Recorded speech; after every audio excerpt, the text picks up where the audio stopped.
Thank you very much, Lai, for your words. Your Majesties, distinguished heads of state and governments, President Lagarde, ministers, ambassadors, business leaders, ladies and gentlemen. I'm extremely happy to be here, and it's great to be here, as the Financial Times would say. And it's a time of peace, stability, and predictability. So let's try to address the key challenge of this world in a few minutes' time. But it's clear that we are reaching a time of instability, of imbalances, both from the security and defense point of view and the economic point of view. Look at the situation where we are. I mean, a shift towards autocracy against democracy, more violence, more than 60 wars in 2024, an absolute record, even if I understood a few of them were fixed. And conflict has become normalized, hybrid, expanding into new domains, space, digital, information, cyber, trade, and so on. It's as well a shift towards a world without rules,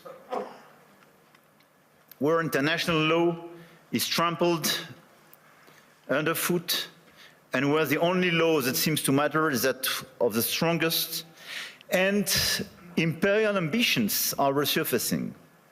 Obviously, the Russian war of aggression against Ukraine, which will enter into its 4th year next month, and conflicts continue in the Middle East and across Africa. This is as well a shift towards a world without effective collective governance, and where multilateralism is weakened by powers that obstruct it or turn away from it, and rules are undermined.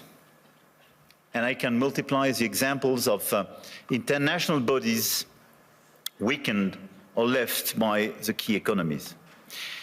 And when we look at the situation, it's clearly a very concerning time, because we are killing the structure where we can fix the situation and the common challenges we have. Without collective governance, cooperation gives way to relentless competition. Competition from the United States of America through trade agreements that undermine our export interests, demand maximum concessions, and openly aim to weaken and subordinate Europe, combined with an endless accumulation of new tariffs that are fundamentally unacceptable, even more so when they are used as leverage against territorial sovereignty. And competition from China, where massive excess capacities or distortive practices threaten to overwhelm entire industrial and commercial sectors. Export control has become more dangerous new tools, destabilizing global trade and the international system. And the answer, in order to fix this issue, is more cooperation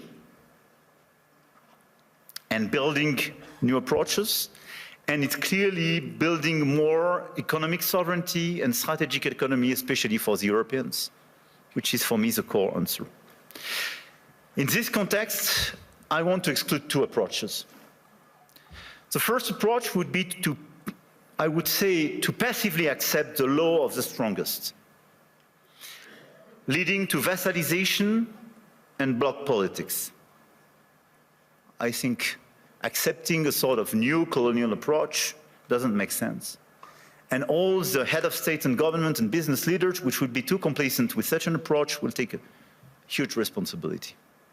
The second will be to adopt a purely moral posture, limiting ourselves to commentary. That path would condemn us to marginalization and powerlessness. Faced with the brutalization of the world, France and Europe must defend an effective multilateralism, because it serves our interests and those of all who refuse to submit to the rule of force. And for me, the 2 answers are, on one side, more sovereignty and more autonomy for the Europeans, on the other side, an efficient multilateralism to deliver results through cooperation. Obviously, France and Europe are attached to national sovereignty and independence, to the United Nations and to its Charter. And it's not an old-fashioned way to live multilateralism. It's just not to totally forget what we learned from the Second World War and remain committed to cooperation.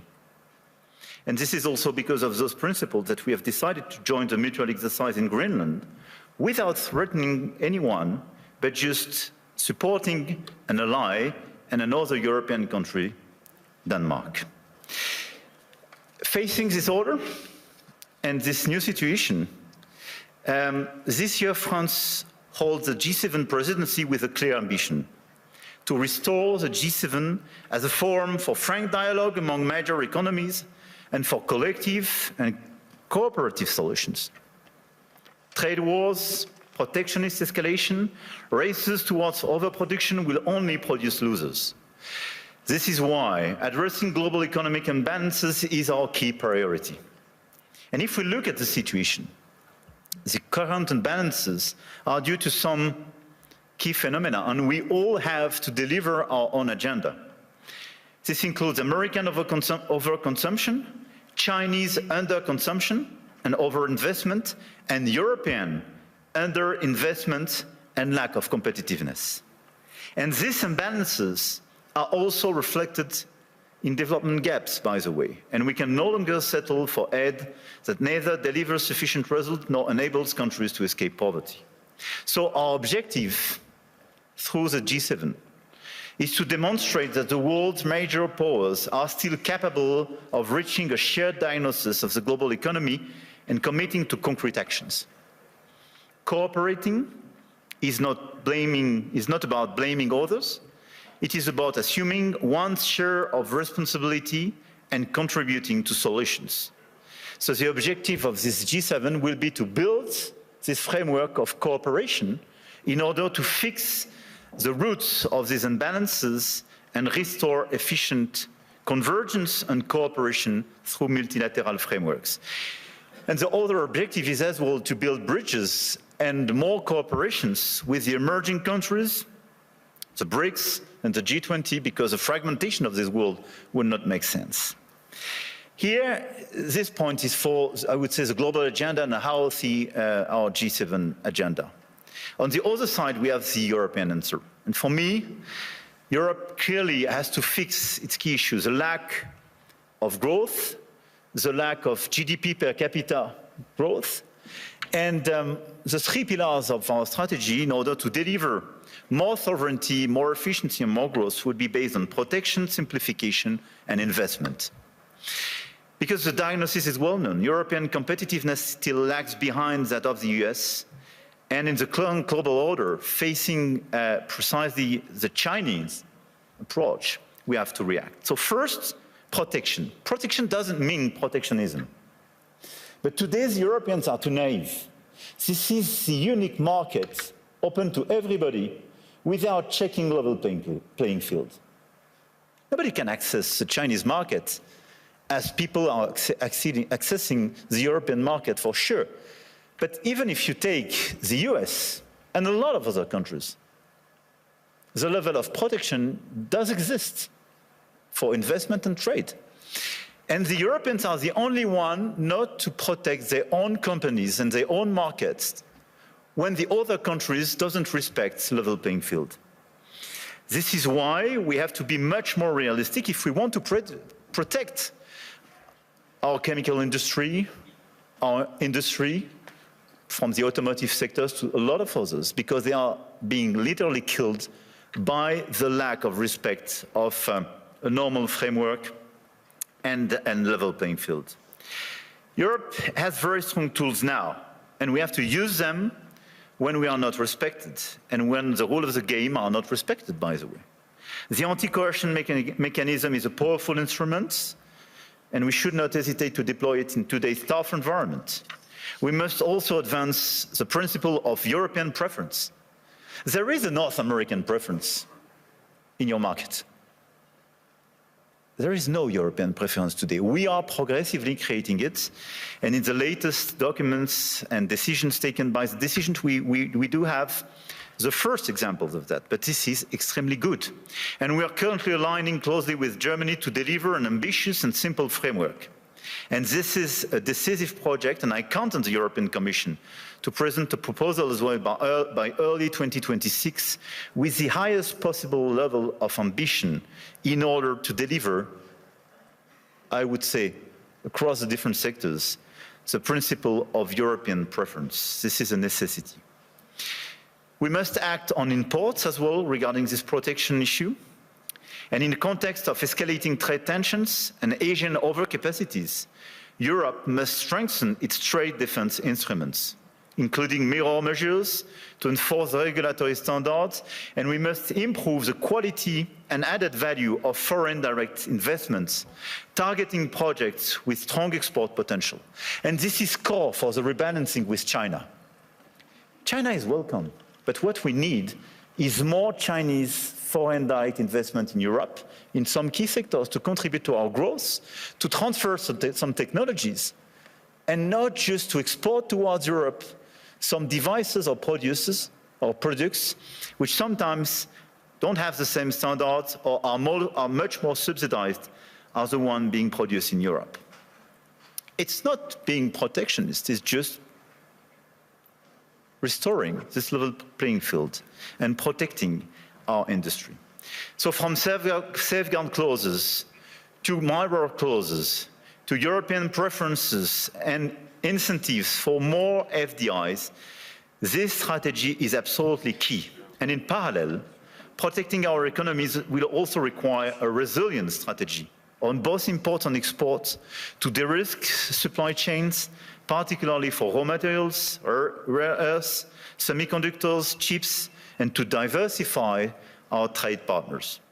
The second pillar of the European economy and the European strategy should be simplification.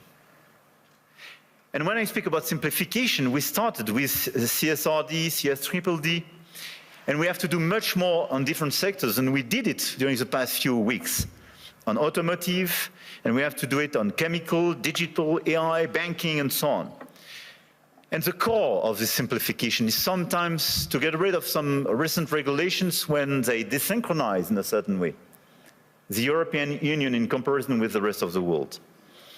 But we have as well to accelerate the deepening of the single market.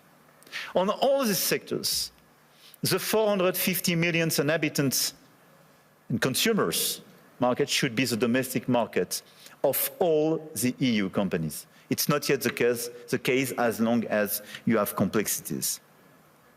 In doing so, we must ensure respect, technological neutrality and non-discrimination within the European Union. This is another pillar, another point of simplification.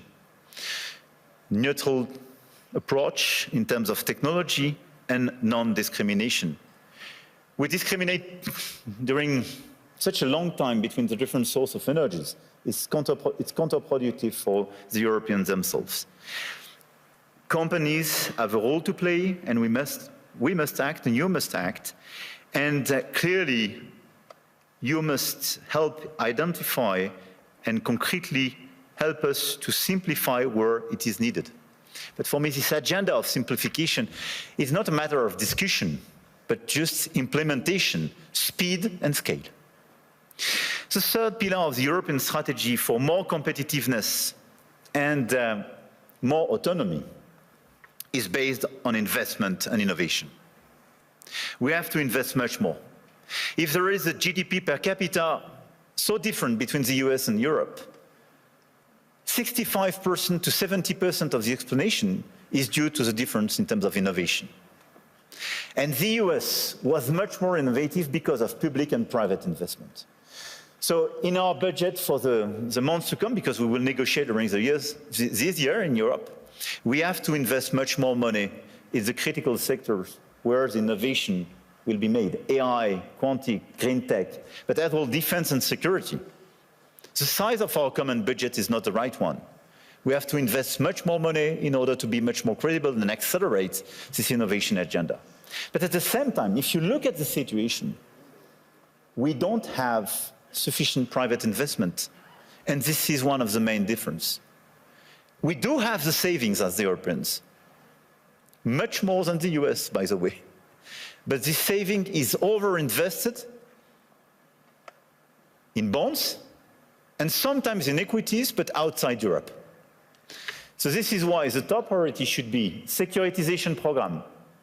It is prepared, we have to accelerate the implementation. And second, capital market union. Precisely in order to have more integration and simplification, but to have an efficient capital market union in order to invest much more money and use our savings to be invested on innovation and equity in Europe. This agenda for me is our top priority, both the global and the European one.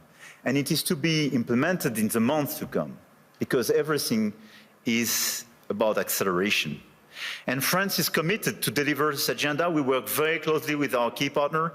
And at the same time, our objective for France is to stabilize our results and our macro approach, and to remain the highly attractive country we are. We've been the most attractive country of Europe during the past 6 years, and to consolidate our deep structural reforms and our key advantage. And on top of the business framework we have, I want here to insist on the fact that we have a competitive, stable, low-carbon electricity supply. We exported last year 90 terawatt-hours of electricity, and a low-carbon one, based on our nuclear model. We have world-class innovation and research capabilities, and we will improve them. And we have one of the most vivid and active ecosystem in AI, quantum computing, energy transition, etc., and a lot of the startups and unicorns and large caps of these sectors are with me in my delegation today. And on top of that, let me insist, and I will stop here, on the fact that we have a high-quality infrastructure and large market with strong purchasing power. And we have a place where rule of law and predictability is still the rule of the game. And my guess is that it is largely underpriced by the market. And beyond what you can do in terms of investment, what you can do in terms of strong ambitions, having a place like Europe, which sometimes is too slow, for sure, and needs to be reformed, for sure, but which is predictable, loyal, and where you know that the rule of the game is just the rule of law, it's a good place. And I think this is a good place for today and for tomorrow. So we will be committed during 2026 to try to deliver this global agenda in order to fix global imbalances through more cooperations. And we will do our best in order to have a stronger Europe, much stronger, and more autonomous, based on the pillars I just mentioned, and based as well, and we can revert in the dialogue, but on more investment and commitments on defense and security, because we have to invest much more and invest much more. Because we do believe, and here in the epicenter of this continent, we do believe that we need more growth, we need more stability in this world, but we do prefer respect to bullies, we do prefer science to plotism, and we do prefer rule of law to brutality. You're welcome in Europe, and you are more than welcome to France.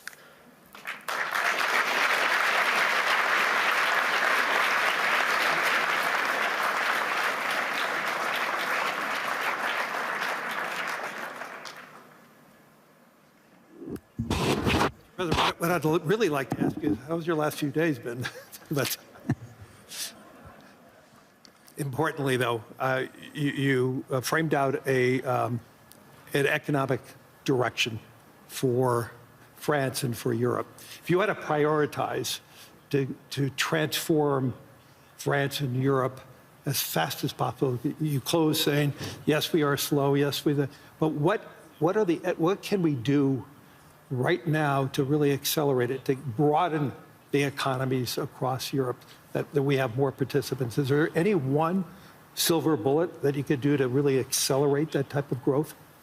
I don't think there is one silver bullet, but I think on the very short run, given the situation in some critical sectors, I think the European preference is a necessity because we are desynchronized with the others. And the second one is clearly a big bunch of simplifications. The 28th regime, which is being prepared by the Commission, and the deepening of the single market is key.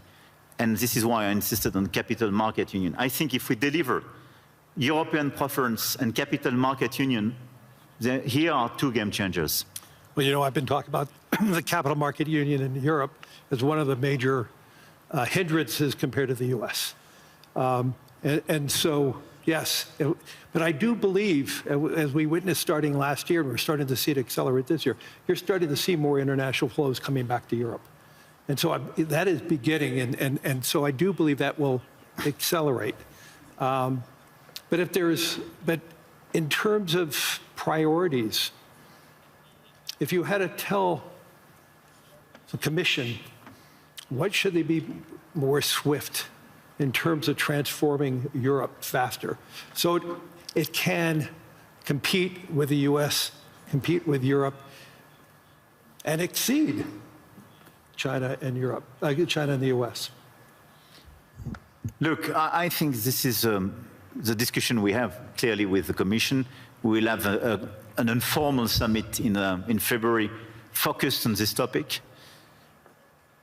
Everything was largely drafted by both Letta and Draghi's reports and is well known.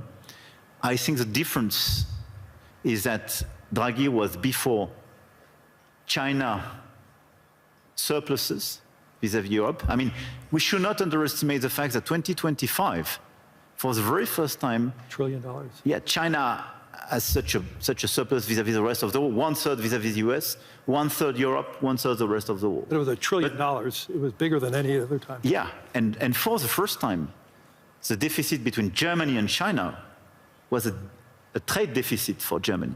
And this is a game changer for Europe. So this is why, clearly for me, we have to fix this issue. And second, it's about the tariffs. So if I have to tell you what could change the game and our approach for all of us in the year to come, for me it would be a bunch of simplification with all this omnibus package for the Commission, sector by sector, European preference, capital market union, and dismantling of the tariff between US and Europe. Because in such a context, what doesn't make sense is to have tariffs between allies. Right. We have to fix the war in Ukraine. We have to help the Ukrainians to resist and find a sustainable peace. We have to fix prosperity in democracies. I mean, it doesn't make sense to have tariffs and be divided, and even to threaten now with additional tariffs. We can use the crazy thing is that we can be put in a situation to use the anti-coercion mechanism for the very first time vis-à-vis the US if they put additional tariffs. Can you imagine that? This is crazy. This is, I do regret that. But this is a consequence of just unpredictability and useless aggressivity. So what we have to do is to remain very calm, all of us. We have such an agenda with so many opportunities and so many challenges. So let's be focused on peace in Europe. Everybody should be focused to help the Ukrainians to have a sustainable peace. Level playing field and fixing the issues and these imbalances with China, because it's an issue for the Europeans and the Americans. And third, let's be focused on more competitiveness in Europe and this big acceleration, full stop. Throughout the sessions today, and I think during the week, AI is going to be the dominant conversation. And the question is, how does AI develop in Europe? I know there was one conversation already being held on that. What is your vision of AI for France specifically?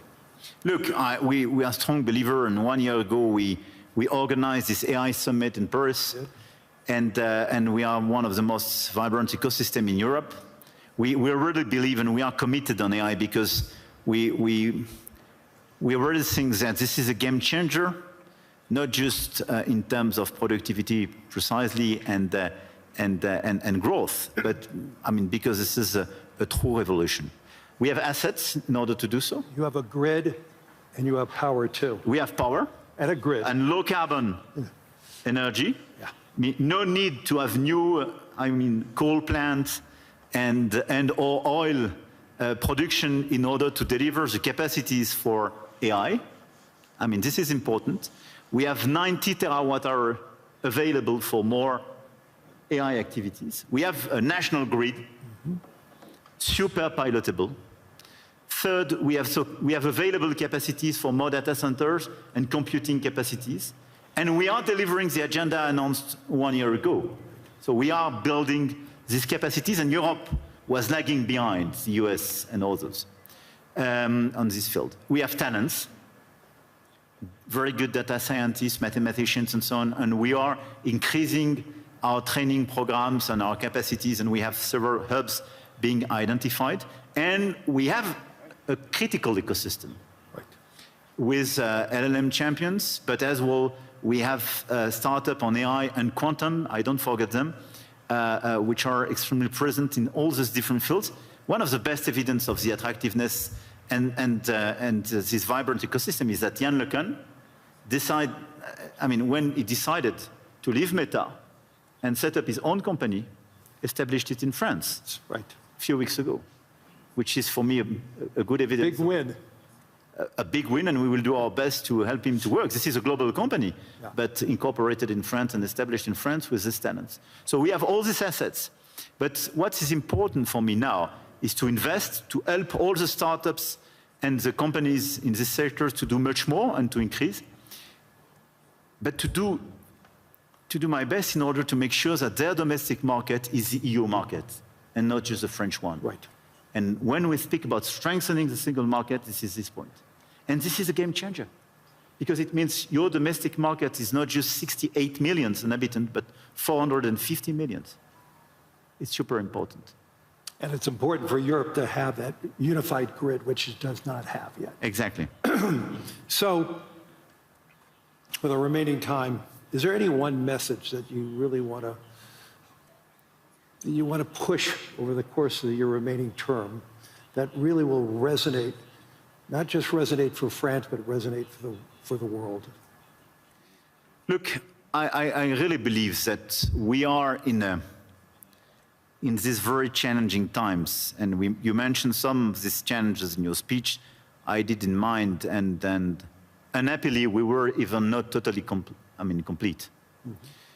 And at the same time, we see the level of investment in this world, in the current environment, and the ongoing revolution. This level of investment has no comparison with what happened during the past years, not to say decades. So my main message would be, let's not be shy. Let's not be divided. Let's not accept a global order which will be decided by those who claim to have I would say, the bigger voice or the bigger stick or the bigger one, I don't know. But let's focus on just common interests and common challenges. We know what we have to fix: growth, peace, climate. And we should not forget climate in this current agenda. We want peace, we want growth, we want climate. And investment, innovation, everything should be dedicated to fix these three issues. And in order to fix these three issues, let's focus on the key investments, the key innovation, but our ability to cooperate as well. And let's be clear, Davos was founded for restoring a global discussion, having a global discussion between business leaders, but as well governments and so on. A global discussion is a discussion where everybody is respected and where you provide an improvement and a way forward for every place and every people in this world. This is the only way to make it sustainable. And I think this is the right way to do. And even if this is less present in the global debate today, we should focus much more on this approach. More cooperation, and let's focus on our key challenge to deliver peace, prosperity, and decarbonization of our economies for our fellow citizens. This is our duty. As business leaders, as head of states and governments, and we have everything in order to deliver this agenda. Just let's be coordinated. Let's not waste time with crazy ideas. Let's not open Pandora box or new topics. And it's not a time for new imperialism or new colonialism. This is a time of cooperation in order to fix these three global challenges for our fellow citizens. Full stop. We ran out of time. I want to thank the President of the Republic of France, Emmanuel Macron, for his wisdom, but most importantly, for your humanity and your leadership. Thank you, Larry. Thank you, Larry. I appreciate it.